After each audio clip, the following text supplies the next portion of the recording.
Stopper, and I'm actually here tonight on behalf of the Southern Maine Conservation Collaborative.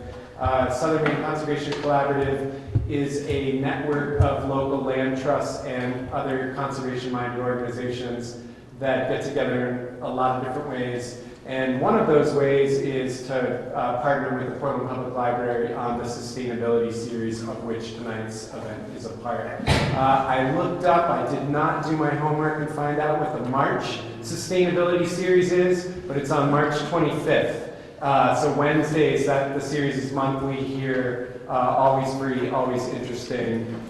So thank you for being a part of that. In my day job, I am the Director of Education at Maine Audubon. Maine Audubon is proud to be a member of Southern Maine Conservation Collaborative, and I am standing in for Jess Burton, who is not able to be here tonight on behalf of the Conservation Collaborative. But just as well, because I'm happy to introduce my friend and colleague, Nick Lund, here to you tonight. Nick will talk more about his background, but I want to hold him up for one characteristic which I find special. Nick is a boomerang kid. Nick was born and raised in Maine, and went away to find himself and enrich himself, and he came back to Maine poor but enriched. And we're happy to have him back. Nick is the networks and outreach manager at Maine Audubon, and so we're glad to have him tonight. Nick has taken the lead on an important project for Maine Audubon and also for Southern Maine Conservation Collaborative. Nick is the only one right now in Portland working on this, so it's a real special treat to have him tonight. Hopefully by the end of tonight, he has a bunch more people working on this, so stay tuned for that. So without further ado, Nick Lund. Hey, thank you, Eric. Eric is off to City Hall to participate in a hearing, part of his day job leading into his night job, leading into Maine Audubon's permanent job, working to protect wildlife. So thanks. We're talking about architecture with birds in mind tonight. Let's dive in, shall we? And I should say too, this is a Maine Audubon project, also something that we're doing with the Portland Society for Architecture. That's their little logo down there. Eric left, so technically I'm not under contract to do this slide anymore, but I should. This is a Maine Audubon introductory slide for those of you unfamiliar. Maine Audubon, we are Maine's oldest and largest environmental organization. We've been around since, I'm glad you're sitting down, 1843, a long time. We started right here in Portland as the Portland Society for Natural History, back when we thought the oceans were full of sea monsters and we need to tell people that they're not, things like that. We've grown and strengthened since then. We are at about 10,000 members, thousands of volunteers. We have 7 chapters around the state. We have 8 wildlife sanctuaries, free and open to the public, 7 days a week. The nearest here is probably our headquarters in Falmouth, at Gilsland Farm, just over the bridge from Portland. Also around here, Scarborough Marsh, East Point, and Biddeford, and some others. We have sort of 3 fundamental pieces of our organization. Our education, Eric is in charge of that. We bring in thousands of school children each year, tell them about Maine wildlife, why Maine is so great. Conservation, we have biologists on staff learning about wildlife populations in Maine and monitoring them. And then advocacy. So we take what we've learned from our scientists, we bring it to Augusta and try to tell them what to do. Tonight we're talking about this. We're talking about birds flying into buildings. As simply as that. This is a problem that the conservation world is sort of just waking up to, really, and really just sort of quantifying the breadth of the problem, the details of the problem, and the solutions to the problem. And so I'm going to share as much as I know at this point about the issue and the issue in Portland and what we can do about it, and we'll go from there. So a good first step is to talk about, really get an understanding of how big this problem is. What kind of numbers are we talking? This is a slide put together from the U.S. Fish and Wildlife Service about all the different threats to birds annually in the country from human causes. And you can see, so over here we have the median average estimated deaths per year of these birds. The second one down, here, where are we going? What we were talking about is all the collisions data. Well, you'll see that all the collisions are sort of lumped together at the top. The number one cause of death to birds, believe it or not, is cats. At about 4 billion cats per year. So that's another topic for another day, but the long story short is please keep your cats inside. Yeah, thank you. But for building glass, you'll see just off the second one down there, about 600 million birds per year die from colliding with buildings. 600 million. That's a big, huge number.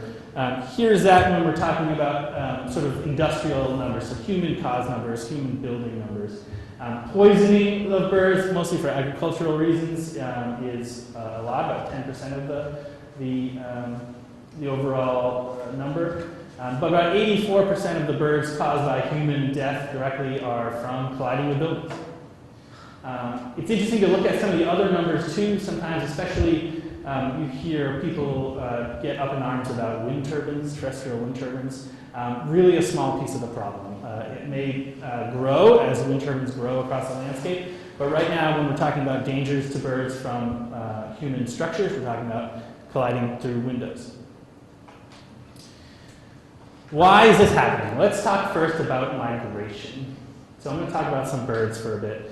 Migration is the seasonal movement of species. So it's species moving from one place to another at different times of year. Food is the primary driver for this, and we'll talk a little bit more about that. But primarily, birds moving north and south as they chase the spring and then avoid the winters. How many are we talking? We're talking a lot of birds. So this is just migratory birds, and I think in general a good number is about half of all birds migrate. So in the spring, the blue numbers there, we have about 3.5 billion birds coming south from Mexico, South America, into the United States. About 2.5 billion of those keep going north into the Canadian boreal forests. In the fall, we have about 4 billion coming south and about 4.7 going south out of the United States. Why are those numbers bigger in the fall? Of course, because they're having babies. They're having babies. So this is how many we're talking. We're talking billions and billions of birds, more than all the people in the United States. Lots of them. And if you double that, that's an estimation of the total number of individual birds in the United States. With that many creatures moving on the landscape, this is a big, identifiable, viewable movement of birds. One way that you can actually witness the migration of birds is by looking at radar data. So when birds take off, the mass of them is such that they can be picked up on radar, and it appears. So hopefully this video will play. This video is a sort of time lapse of radar starting on April 28th, going night to night, so day to day. And you'll see these sort of explosions of blue there that happen right about at dusk. So birds travel at night primarily, so you'll see these explosions of birds rising in the air at night and appear on radar. So that's basically a solid mass of birds moving north as we move through the spring. Millions and billions of birds each night. On these spring nights, which people like me absolutely love, if you go out to a quiet space, you can hear them moving over. You can hear the peeps and the chirps of the birds flying over when you pay attention. Here we have a couple maps showing how different birds move. You'll see there's a lot of variation in how far birds go, what time of year they go, and what time they return. This bird is called an eastern phoebe. This is a flycatcher. This is one of our earliest birds. So we get this play again. This is another bird, the wood thrush. This moves a little bit later. Fascinating thing here is you can see how they jump right across the Gulf. They're not going over eastern Mexico. That whole population of birds, which is crammed into that small piece of Central America and the Yucatan, flies over the Gulf, lands in Florida and the northern Gulf Coast and moves up from there.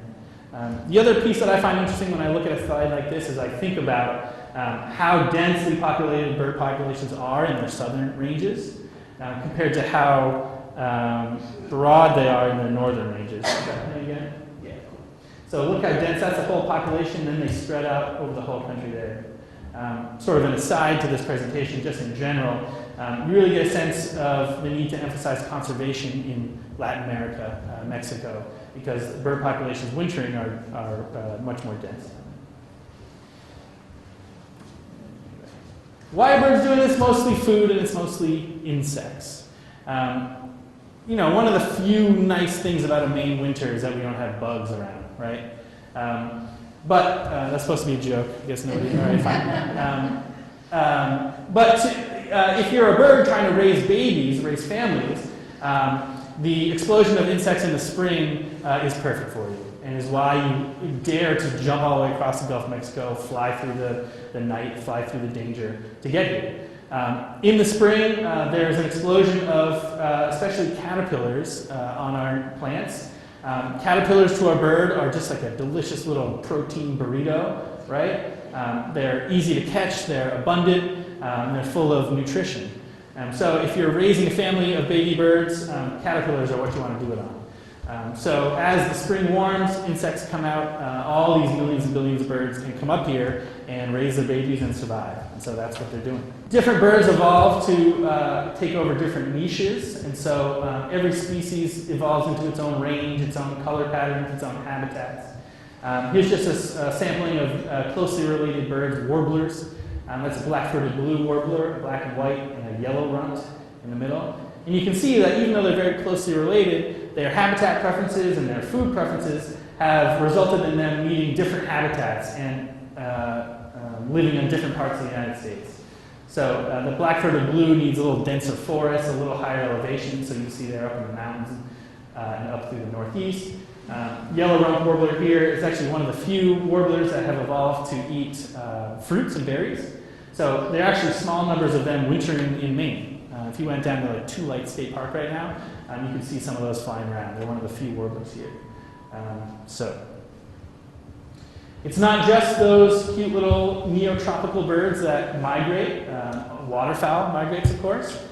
They're doing it for a little bit of a different reason. Loons, for example, breed on freshwater lakes. The trouble with freshwater lakes in the winter is not that there's no food, it's that they're frozen solid. So if you're a loon, you got to get the heck out of Dodge. Most waterfowl only go as far south as they need to find open water. Loons come to the ocean. So it's actually much more common and probably easier to see loons in Maine out here on Portland Harbor or in Casco Bay in the winter than it is to find them on a lake in the summer, believe it or not. Raptors migrate. Here's an osprey, of course. I don't know if you guys are paying attention to the bird wires, but the first few ospreys have been seen in Maine just yesterday, which is actually a little earlier than usual, but ospreys are one of our earliest returning large birds, a sign of spring, and they're coming. They're coming.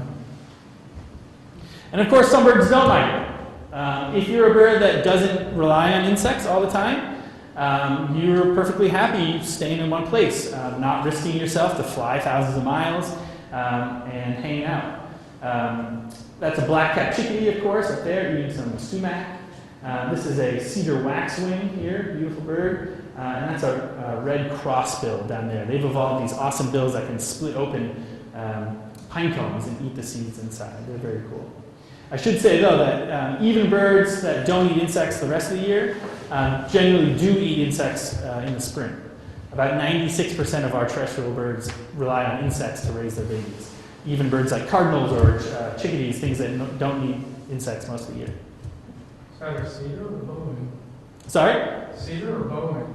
This is a cedar. Bohemian would have red down the wings, right? Yeah. I think it's a cedar. Ooh, that's calling me out on a tough bird ID on stage. That's bold. Eric paid $5. Yeah, right. If Eric were still here, by the way, Eric Topper, this would be a time to plug our native plant program called Bringing Nature Home. The best way to support populations of native insects and caterpillars that support baby birds is to plant native plants, because that's what our caterpillars need. So please do that. So most birds migrate at night. It's generally calmer. If you look up here at sort of like 2 o'clock on that moon, you can see a bird. That's how people used to witness migration. You would just sort of look at the moon at night and see how many birds are flying by. It was before the time of radar, etc. It's generally calmer at night. There's fewer predators.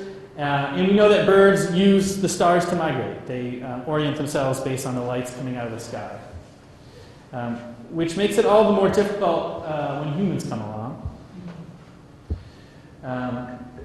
200 years ago, 150 years ago, none of this happened, right? A bird migrating over the United States saw nothing below it, saw the stars above it.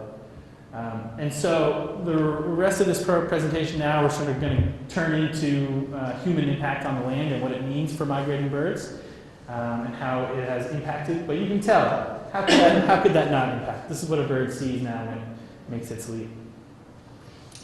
So we're going to talk about birds and buildings. As I was saying earlier, this is sort of emerging research. The organization that is leading the way so far is the American Bird Conservancy, ABC. So a lot of the information has come from there. And I encourage you throughout to check out their website, check out some of their reports to get more information about the problem of birds and glass, and also to find out more about some solutions, some products available to help you reduce the problem. But what is that problem? Well, the problem is glass, first and foremost. The problem is glass. Birds have a tough time actually seeing in front of them. On the left there is a white-throated sparrow, and of course a great horned owl on our side. You'll see that the white-throated sparrow has his eyes oriented on the side of its head, right? Birds like that are prey. Birds like that are a predator, right? A prey bird needs to be a lot more alert. It sort of looks all around it. It's warier. It's eating seeds and things, so it doesn't need to worry about having great binocular vision or having great hand-eye or feet-eye coordination. The owl, on the other hand, of course, is a predator. It needs to figure out how to time its pounces to get its prey. And so its eyes are located side to side on the front of its head. So it's got great binocular vision, great distance vision. Birds like that white-throated sparrow means that they don't, when they fly, they are basically watching the things to the side of them go by. That's how they judge their speed, and to a large extent how they judge where they're going. It means they've got a little bit of a blind spot in front of them. And so you may not be surprised to know that as we are looking at the data about which birds are found from striking buildings, it's much more often passerines, sparrows, birds like the white-throated sparrow, and rarely predators, raptors, and things. It does happen, but it's much less common. How many birds? About 275 species so far have been found from building collisions. A lot of these are birds like that sparrow, which are used to flying through dense areas, flying low to the ground, or are sort of weaker flyers and generally aren't very high-flying birds. We'll talk some more about that in a minute. And the problem with glass is sort of twofold. The first is that glass is reflective. I sort of don't need to explain much more of that, right? If you're a bird flying through the sky and you see that, it looks like the sky. Remember, birds don't know what buildings are, right? They weren't at the permit meetings when these things went up. And so to a bird who is not necessarily focusing in front of him, is worried about predators from all sides, this looks like the sky. And so a bird has no reason to not to fly directly into that, right? Eric mentioned I'm a boomerang guy. I've never heard that term before, but I guess it works. Yo-yo, maybe a yo-yo. Maine pulled me back. But I was living in D.C. when I was away. And I volunteered for a program down there called Lights Out D.C., which studied the problem of birds hitting buildings. What we did was we would walk around the city on these prescribed routes very early in the morning to try to figure out which birds were hitting buildings, which buildings were causing the problem, which species were there, and try to get a number of birds that we were finding. My route was in Chinatown, so I walked very early in the morning between Union Station and Chinatown and back.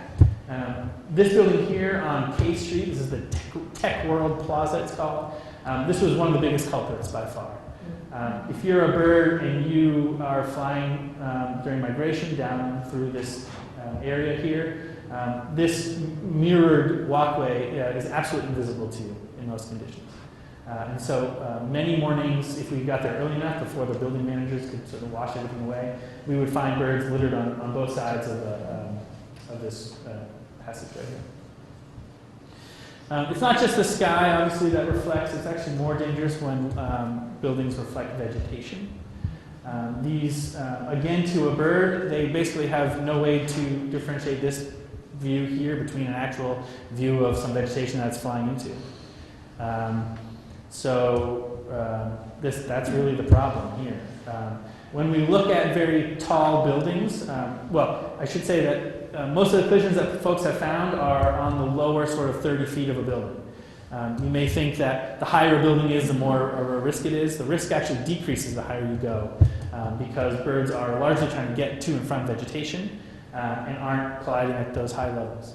And it's because of the reflectiveness of the vegetation. That's the problem.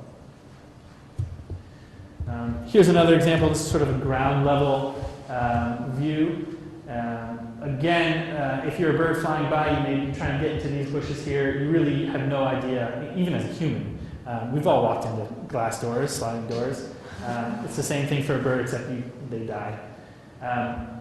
You may notice on this window here, you see some of those silhouettes, those hawk silhouettes. We'll get to those later. But long story short, spoiler alert, those aren't working right here. So reflective glass is one part of the problem, but glass is also transparent. And if humans, when we're not walking into sliding doors, have developed a pretty good sense of being able to determine where a see-through glass is. You can see the sort of the cross pieces on the window, or you can see some dirt or other specks. Birds don't know to pick up those clues and have a much harder time with transparent glass. This was in DC. This was at the start of my route. This is the Thurgood Marshall Federal Judiciary Building right next to Union Station in DC. It's a beautiful building. The sort of architectural highlight is this gigantic glass in atrium. And the real trouble for birds, especially in migration, is that you can't really see it super well in this picture, but there's a bunch of trees in the middle. And so this is what that looks like at night. This is a very built-up part of DC. A bird that is migrating is looking for a place to rest. These trees all lit up and looking pretty are a great-looking option. Doesn't stand a chance here. This was by far the worst building that we found. This in Tech World 1 and 2, because of the lights on these things here. So, reflective glass a problem, transparent glass also a problem. Another problem is lights. Lights are a problem. This is a picture of the tribute in light. Remember this? This is the 9/11 memorial in New York City, where the city placed these very powerful beams of light that rose up from the site of the World Trade Center buildings. It's a moving tribute. One of the side effects that folks noticed was that it was a massive collector of birds coming in. So these lights would be turned on, and thousands of birds would focus into the beams. You can see here on this little cutout, the top blue box is when the lights were off. So these things were on sort of off-on cycles. When the lights were off, there was sort of a normal amount of birds. This is in September during fall migration. About 500 birds flying over, migrating through. When they turned the lights on, after 20 minutes, they did another count. Over 15,000 birds had collected in those lights. The piece about lights is scientists are still working to understand it. We know that lights attract birds. We don't exactly know what the mechanisms are that cause it, or why there are certain instances of sort of mass injury at lit up buildings, and then other times there's nothing. Another example of when it can go bad is this video here. This was taken this past October at the NASCAR Hall of Fame in Charlotte, where for whatever reason there was a mass collision of chimney swifts against the lit up atrium of the building. Chimney swifts are, do folks know what chimney swifts are? They're a very interesting little bird. They basically complete their aerial insectivores, we call them. They fly around, they buzz over cities, chattering and picking off little moths and insects. They never perch in trees. You'll never see them, at your feeders or anything. They're called chimney swifts because they roost in chimneys. They used to roost in these big dead trees, but there aren't many dead trees anymore. And so instead, every time they nest collectively inside chimneys. They sort of cling to the corner of the inside of chimneys. And for whatever reason, this night in October, about 500 of them flew into the NASCAR Hall of Fame and died. Folks don't know why. Folks don't know why this night was so deadly, and this building was also on lots of other nights, and nothing happened. So scientists are working to understand how light impacts birds. We know it does impact them, right? It could be a number of things. It could be that lights attract insects, of course. That's a reasonable possibility for those chimney swifts. They're out there hunting moths and things. Those could be attracted to the lights, and the birds could follow them in. We know that birds rely on the stars and the stars to migrate. So somehow, if the lights got confused with their migratory beacons, the birds could sort of all follow off course. We don't really know. One thing we do know is that there's a lot more lights than there used to be. Right? This is Portland. Of course, again, 150 years ago, none of this was lit up. But we also know that birds don't collide with buildings at night more often than they do during the day. It's actually been shown that most collisions occur during the day, likely as birds are moving or feeding and trying to bouncing off reflective glass or otherwise flying around. And so the light is a problem that we are still working to figure out. This is another one. We do know, the other piece that we do know is that birds that call to each other a lot at night are particularly at risk. This is some video of some birds that are migrating at night and calling to each other. There are certain birds that migrate sort of on their own. There are certain birds that migrate socially. When they migrate socially, just like Canada geese that you hear migrating over, they're sort of always talking to each other, right? Keeping in touch. Are we going south? Is it still south? Those birds are more at risk of colliding with windows, perhaps because if one gets off course, they may all get off course. We don't really know. So we're piecing that part of the problem together. The good news about all of this is that there are solutions. The good news about cats, the good news about building collisions is that this is up to us, and this is something that we can fix. This here is the Javits Center in New York. There's a convention center in New York City. Based on what I've just been talking about, you may not be surprised to know that this for a long time was the deadliest building in New York City. But they incorporated some solutions, and we'll talk about those. It's been shown by the American Bird Conservancy and others that buildings which incorporate bird-friendly designs can reduce their bird deaths by about 90%. And if it's done in the planning stage, you don't add any cost to the project at all. So that's a good sign. The three things that they recommend for how you can reduce collisions on, these are largely large-scale buildings, is number one, using minimal glass. Number two, placing glass behind some kind of screening. Or number three, using glass with inherent properties that reduce collisions. So this is an example of a minimal glass. Say what you will about this, I think it looks kind of futuristic and cool. This is a 9/11 call center in the Bronx. There are actually a lot more windows than it appears in this image, but they're sort of behind some screening, a lot of them. But if you're a bird, this is much less dangerous looking to you. This is a solid block. This is not something you're going to fly into. This Cooper Union building in New York City is an example of a building that's sort of wrapped in a metal mesh. So this is essentially a glass building that has, it's like your screen windows, right? Has screens on the outside, all the way around. So if you're inside, you can see out perfectly well. There's plenty of light coming through. It appears to be a airy glass window. But from the outside, it appears solid, and to a bird, it appears largely solid. The National Museum of African American History in DC is the same type of example, all glass on the inside, beautiful metalwork all around. It's a very striking building, and again, appears solid, but still gives you light, plenty of light on the inside. And then this Javits Center. So this is an example of the third kind, which is treating your glass, or using different kinds of glass. The Javits Center went through a major renovation to try to reduce the number of bird collisions on their building.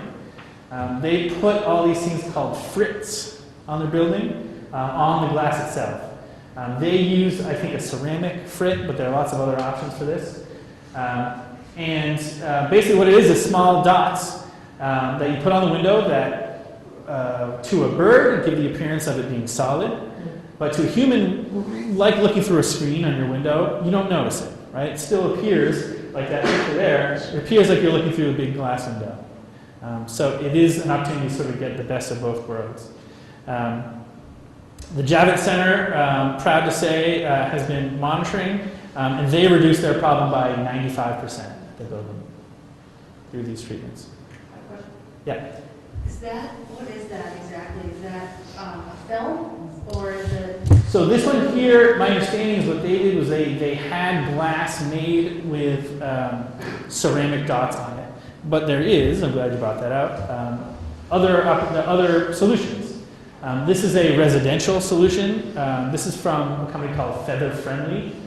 These are just stickers, right?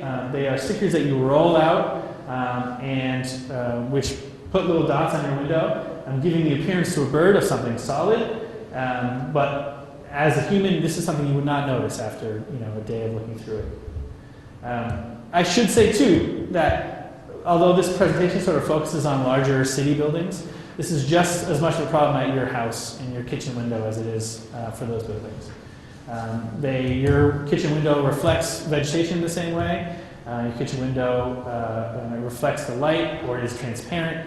And so while there are more collisions at larger all-glass buildings, there are still collisions around your house.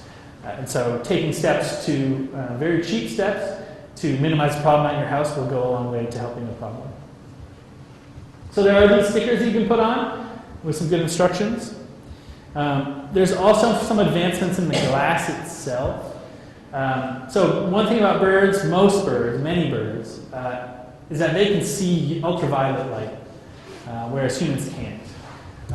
And so the thinking is that if you were to layer some ultraviolet strips into glass, then the birds would see it as solid, people would not see anything. And that technology is being developed. The understanding in talking with the American Bird Conservancy is that's not quite there yet, but there's a lot of promise there. Here's an earlier prototype showing it looks darker to a bird, but you can see it's basically clear glass to a human, and there's that sort of fractal pattern that would appear as solid to a bird. There's a couple other examples here of different ways they're trying to do it: vertical, horizontal, sort of more stripy.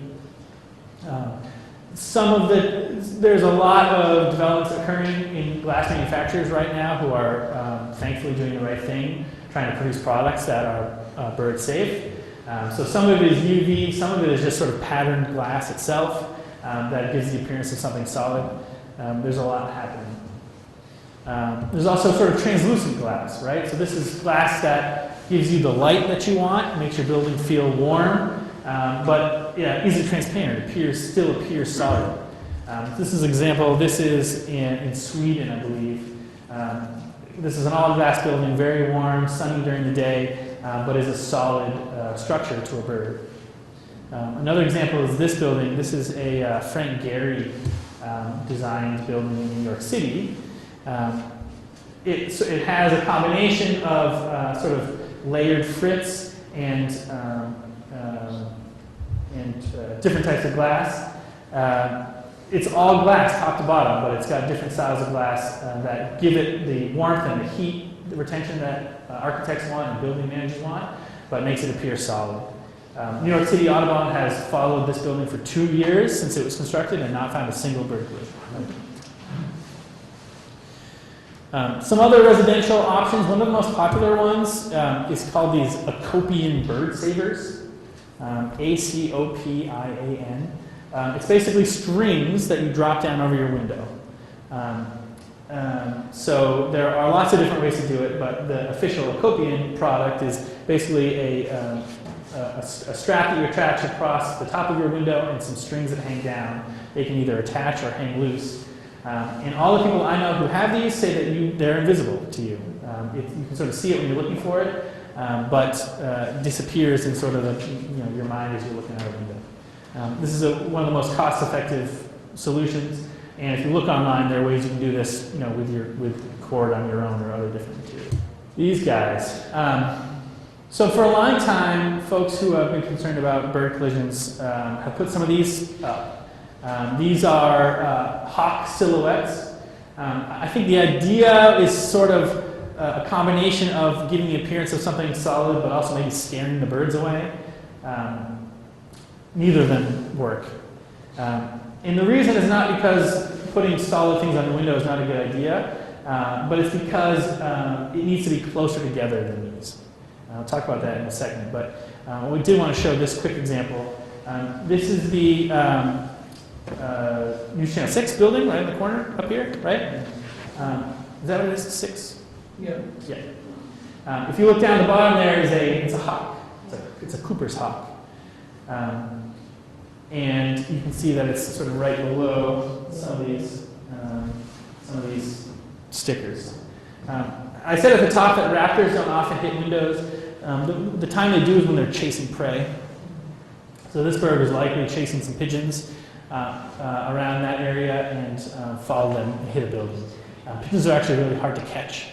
And so this guy probably took a wrong turn, very sad. But it sort of illustrates the fact that some of these stickers don't help. For one, that's just one solo sticker on the window, not enough.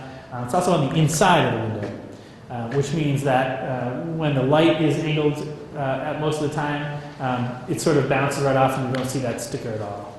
And so as we talk about putting frits or other things on the windows, you need to put them on the outside in order to get through the reflectiveness of the building. Sort of more close-up of that. And this is the other issue with those hawk silhouette stickers, is that they're just not close enough. Birds are very good at flying through tight areas. That's what they do. They fly through branches. They fly into bushes. And so just putting a couple solid-looking things on your window, the birds will just fly right around it and still fly into the window. So what the American Bird Conservancy recommends in their testing, they have these wind tunnels that they test these products in, is a 2x4 pattern. So if you have solid appearing features, 2 inches vertically and then 4 inches wide, that's what it takes to make sure that birds aren't trying to get through those nooks. Lights. So there are quite a few solutions for lights. Some of them are citywide. The bird strike movement really started as a light movement. Some cities and organizations have been doing this a long time, like a group called FLAP in Toronto, the Fatal Light Awareness Project, or similar ones in Chicago, started under the assumption that the lights of the city were attracting migrating birds and causing collisions. We found through lots of years of study that that's just part of the problem, but it is part of the problem. And those organizations have made strides, including lights out programs, in which cities turn off their lights for certain times of night during migration. That way the birds aren't focused on what's below, they're not being attracted down to insects, they're migrating. There are lots of residential solutions for these problems. This is a great slide from the American Bird Conservancy showing on the left which lights around your house contribute to light pollution and which don't. It's pretty straightforward. When you go to Home Depot and you see the lights that are covered and keep the light facing down, those are the good ones in terms of keeping light pollution away. The ones that are just out in the open, big balls of light, those are the ones to avoid. Finally, some solutions are in policy. Anyone who cares about this subject should be happy to know that actually cities are making progress on this issue. In December of 2019, just 3 months ago, New York City passed a bill requiring bird-safe construction for all buildings all buildings of any height, all new construction. It applies to 30 feet or 75 feet and below, and it passed New York City Council. Talking with architects like we have, they say, oh man, well if New York is going to do it, then we're all going to have to do it, right?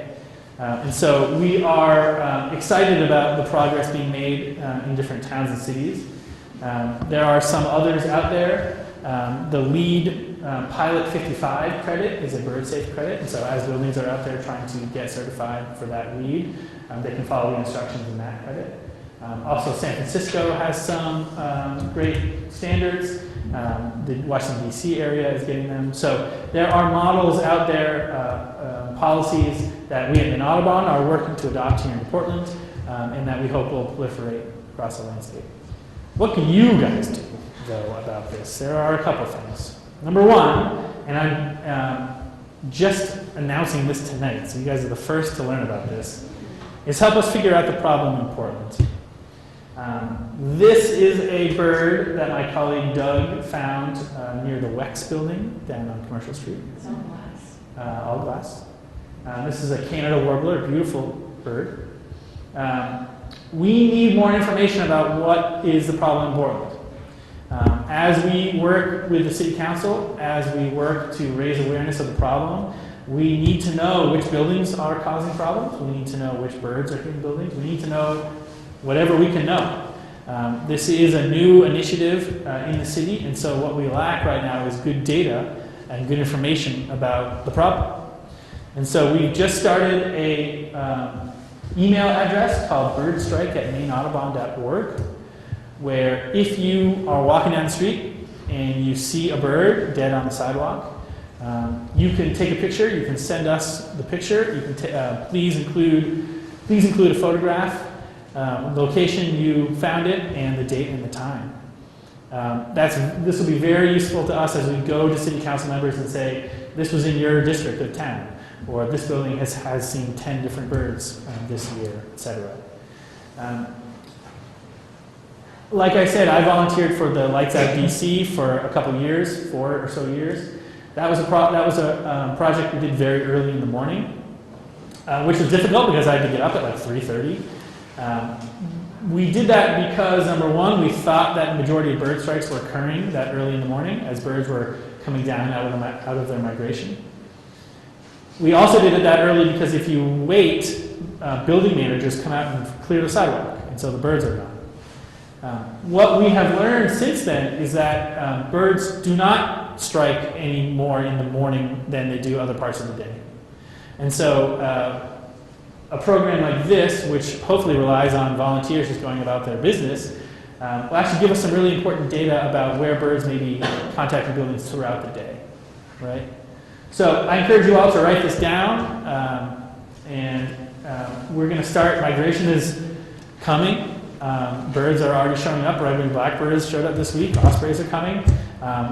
Between now and the end of May is when all those billions of birds will be cruising up, and is when, unfortunately, we'll see spikes in bird collisions. So if you see a bird on the sidewalk, take a picture and send it to that address. I would love it, and I will give you a shout out, and you'll feel good about yourself. I should say too, I debated whether to talk about this, but be careful if you would like to collect the bird. We actually probably don't need the carcasses. Some organizations do that. We don't need them. What we recommend is moving a bird off the sidewalk and into an area where it can be food for insects or other things. So if you bring it to under a bush or a dirt area where it's out of the way, that's the best place for everybody, really. They're not dangerous to touch, but wash your hands, of course. If you find a live bird, this happens quite often, where a bird will strike a building and then not die but be dazed or otherwise hurt. It's best to leave it if you can. It's most common that these birds fly away after collecting themselves. If it is in harm's way, if it's sort of right in the middle of the sidewalk and you feel that you can collect it, I think by law you're not actually allowed to, but no one's going to arrest you. The best bet is if you can put a box over it, put a bag over it, and then again put it into a bush or put it some way out of harm's way. It's best not to try to transport it long distances. Just let it either recover or not recover on its own. Okay? Don't tell Eric I told you that. He said don't do that. The second thing you do, of course, is improve the safety of windows at your house. We went through some of that. I strongly recommend the American Bird Conservancy or just searching online for bird-safe windows. There are stickers you can put on, there are decals you can put on, there's ultraviolet tape that you can roll out from the American Bird Conservancy. There are lots of different cheap solutions that'll make you feel good about yourself and will make your home much less dangerous. Number 3 is push for policy solutions here in Portland. That's what we're trying to do. Our ultimate goal of this project is to get Portland to adapt a strong policy like New York City has, so we can encourage the construction boom that is happening here, which is largely driven by glass panel buildings, to adopt better solutions to keep Portland a bird-friendly city. That's the end of my presentation.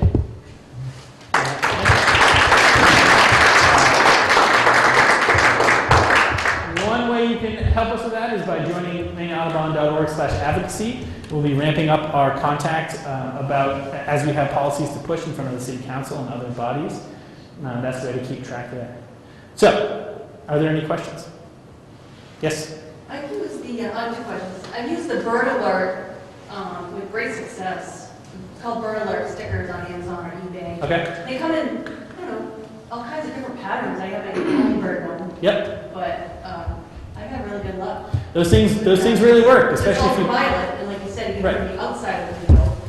Yeah, it's supposed to replace them after a while, but. At Maine Audubon, we have in part of our building these big glass panels, and there a couple of years ago there were collisions there. We were like, we can't have this. We lined those with the American Bird Conservancy UV tape, and if you asked the staff, is there tape on those windows, they would say no, because it's just invisible. Or you get so used to it that it's not a problem. The second question I had was on the bird collisions. Do you find that a lot of property managers are kind of, when they get up early, they want to just hide the carcasses? I mean, do you find that, I mean, they're embarrassed, they don't want Absolutely. found out, they're just hiding them, burying them, Absolutely. in the trash. Educating building managers and building owners about what the problem is a huge piece of this. You know, if you're just a building, not a naturalist or whatever, you come outside, you don't know where that bird came from or what it's doing there. It's generally not, lots of birds at a time. And so we would see that all the time in DC, people either picking up and throwing away or washing away birds. It's just part of their routine of cleaning the sidewalk of whatever's on there. But working with those folks, getting to either turn out the lights or what we're advancing to, which is actually either retrofit or take other actions on the windows themselves. That's the next step that a lot of the building managers sort of need some education before they get there, but that's where we're coming in. Yes, ma'am.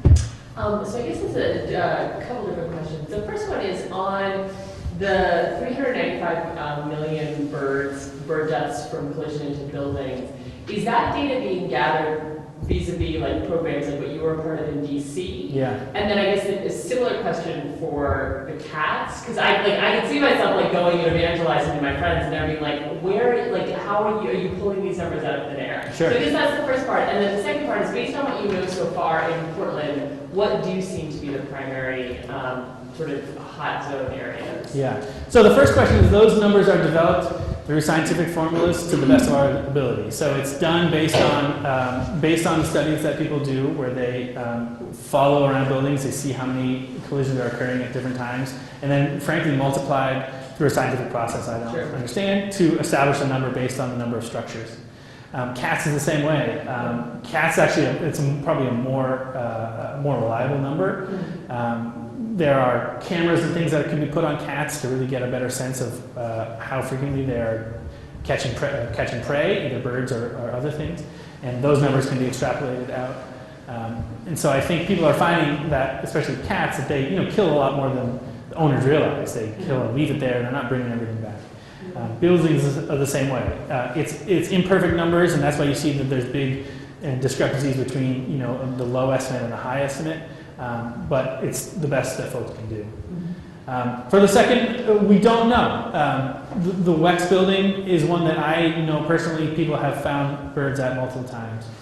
That's a building that is along the water, so it's reflecting the sky largely. It's all glass.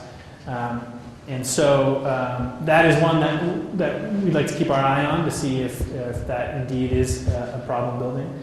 You know, I'm interested to start running this project because I think comparatively, Portland has fewer all glass buildings than, for example, DC.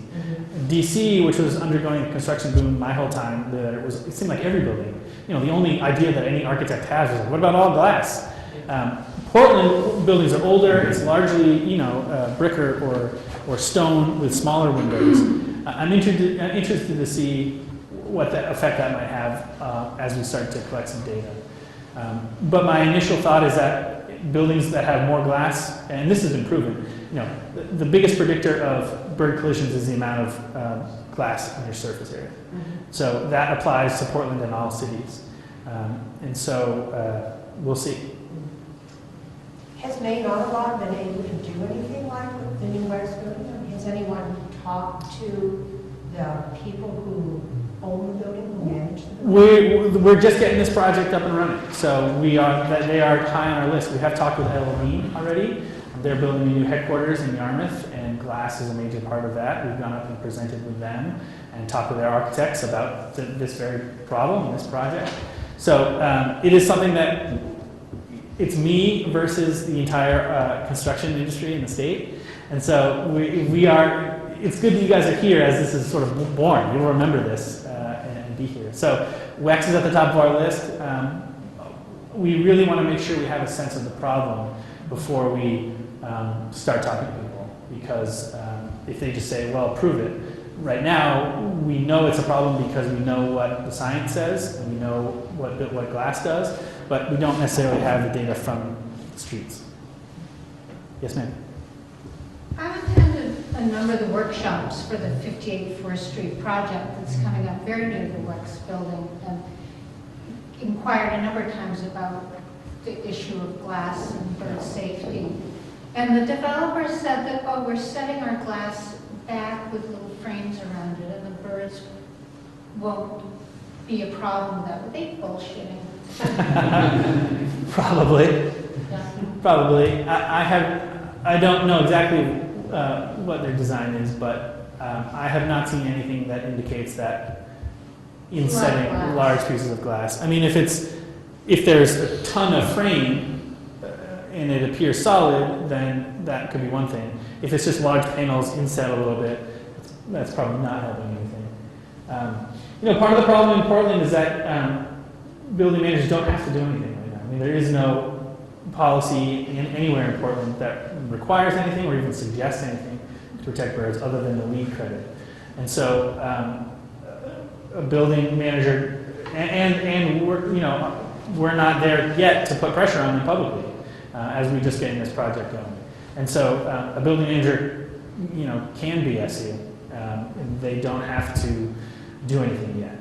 And there isn't sort of a moral hook for them to do so yet. So we're trying to solve both of those things. Yes, ma'am. I've noticed that the bird number in our residential neighborhood has gone down. And I just haven't seen any birds at my feeder. Yeah. Are they ever? And I don't know if it's because it's death on glass. Yeah. What? So we actually, a common question we've gotten this fall at Audubon is why are no birds at our feeders? And largely it's an okay answer. So birds come to your feeders because they're looking for food, right? They're looking for seeds, which you're putting out. The birds that are here are birds that eat seeds. And if there is a large number of seeds on the landscape, birds don't come to your feeders. Birds are smart. They know not to rely on you, because if you go on vacation and don't fill your thing, then they're not going to starve to death. Feeders are sort of a last resort for birds, or part of a big, rotation they have around the neighborhood. There are certain years where plants produce more seed than others, mast years, they're called. So those of you who have oak trees may have seen like a ton of acorns this year. A bunch of plants had that. So this fall there was a lot of natural seed on the landscape. And so birds didn't need to come to feeders. And so we were hearing from a lot of people who are saying, where are all the birds? They're just out eating seeds in a safer location. That's good news. It's good news. Yeah, it's fine. And you'll see, and I think a lot of people did see when it snows and natural food is covered up, that's when you do see generally more birds at your feeders because they need it. So there are lots of threats to birds, but I think on that one you're okay. Yes, sir, in back. I'm curious about, in terms of the science of trying to establish, how big this problem is, because I think we all agree there's definitely a problem, but like you just said, there's a lot of threats to birds. Yeah. And it's trying to extrapolate, what fraction of those threats and of bird, population mortality is actually attributable to, glass buildings. We've had glass buildings for many, many years. And so, it's like the old thing about, you see the drunk guy looking for his keys under the street lamp, and you're like, well, where'd you lose your keys? And well, I'm looking for them under the street lamp because I can see, Right. but I actually, lost them somewhere else. Right. So I just didn't know, it's such a visible thing to, walk on a sidewalk with, birds that are, dead or stunned on Yeah. the sidewalk. It's very noticeable. You have I have cats that are clumsy sometimes, they miss their jump and they fall, and, but, you don't probably notice a bird a hawk that went off course chasing a pigeon and slammed into a tree in the middle of a forest, because there's so many trees, and you probably, because of the understory, you won't even notice that. So I don't know if there's ways that, in trying to establish this phenomenon, where we should be rightly concerned, because obviously we can mitigate the problem. Sure. We should, but are we giving it, I definitely have been on the highway driving at 70 miles per hour and had birds fly by me and be like, oh wow, that was a close call. That must be happening on our highways just because we're killing all the insects too on the highways.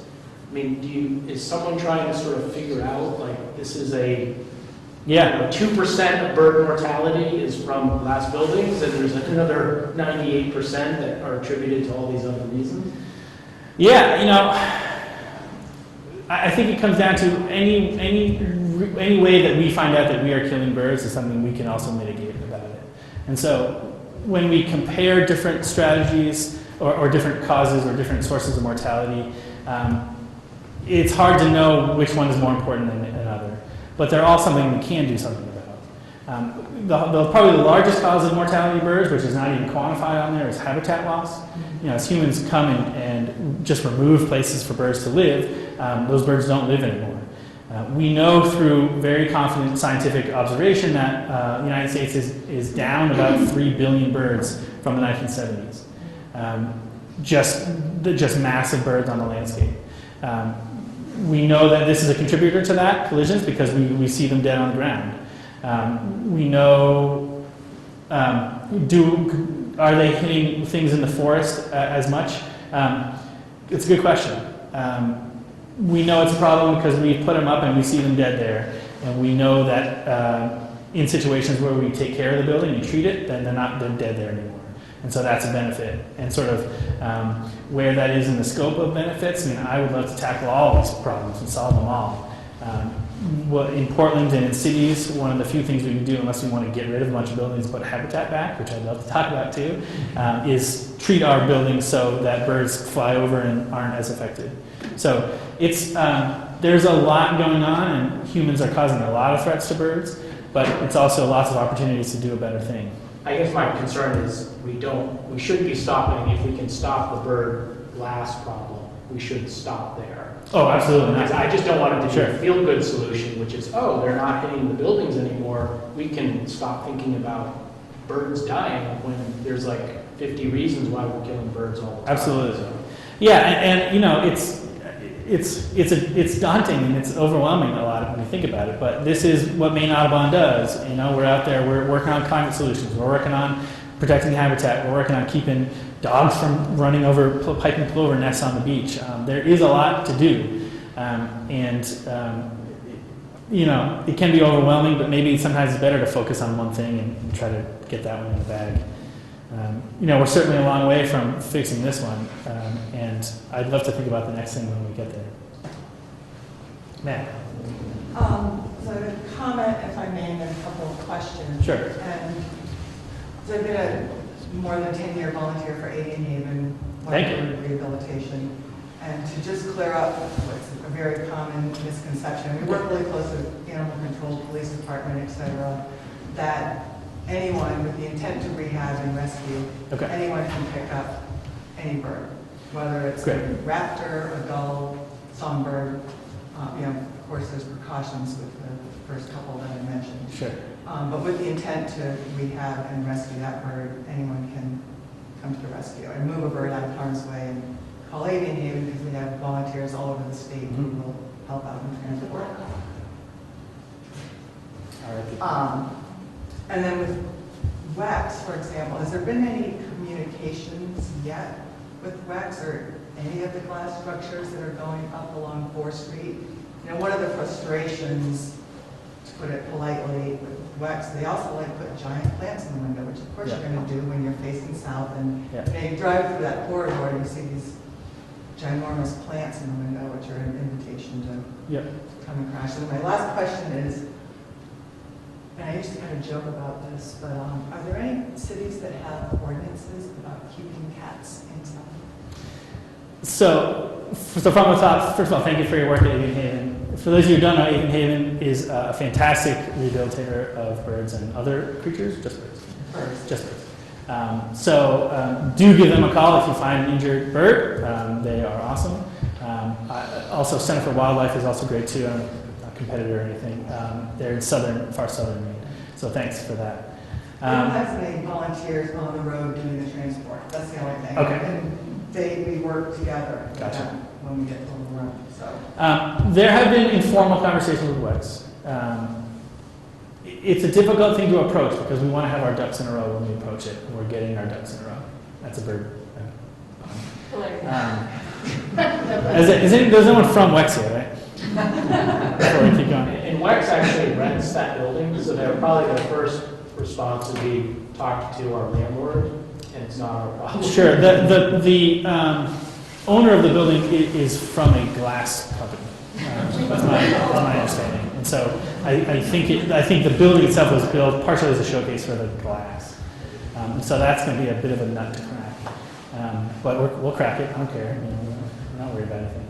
So we are working on working with business owners. The two parallel strategies we could pursue is working with individual businesses as sort of a please do this thing, or working with the city to try to get something passed that will require companies to take action. So we're still working out what the best thing is, and maybe it's both, maybe it's one or the other. Are there cities that require keep cats inside? I don't know. There are more cities that protect feral cat colonies than there are that work to keep cats inside. DC being one of the feral cat cities. So that's a very thorny issue, as I'm sure you're aware. People who love cats really love cats. I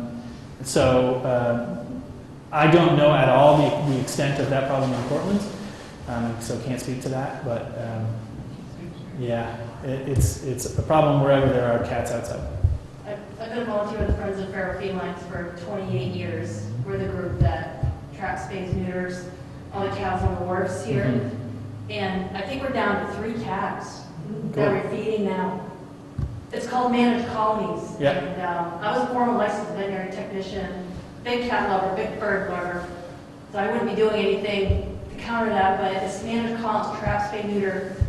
And the colonies have shrunk. I think, like I said, there's 3 cats left in the whole entire waterfront That's that great. we're feeding right now. And there must have been at least 35 to 38 at some point. That's great progress. So, and they say, and a lot of studies have been done, if you remove cats, euthanize them, then other cats from other neighborhoods move in. So it doesn't really help. You really need to manage the colonies, and they've done a really good job with that. Thanks. So So it's after 6:30. So there was one other question, and then yes, 2 little questions. hit me. Sure. The first one is, if you see a bird on the sidewalk, how do you know it's dead from a strike? Good question. There aren't, well, if it was attacked by a predator, it would be with that predator or in many little pieces. And there aren't a lot of other reasons it would die. Not A cat would either eat it or bring it somewhere. If you see a bird laying in the sidewalk, it hasn't been gotten to by a predator yet. It either died of some kind of natural causes or it hit a building. And the second question, are all LEED buildings bird friendly or just that LEED 55? No, just with credit 55. And I couldn't tell you how many have that Yeah, across the scale. So. that might be like tax credits for LEED Yeah. 55 buildings or something. Yeah, there's lots of promise. And so now that you guys are all aware, you can help out. Thanks a lot for coming. Thank you.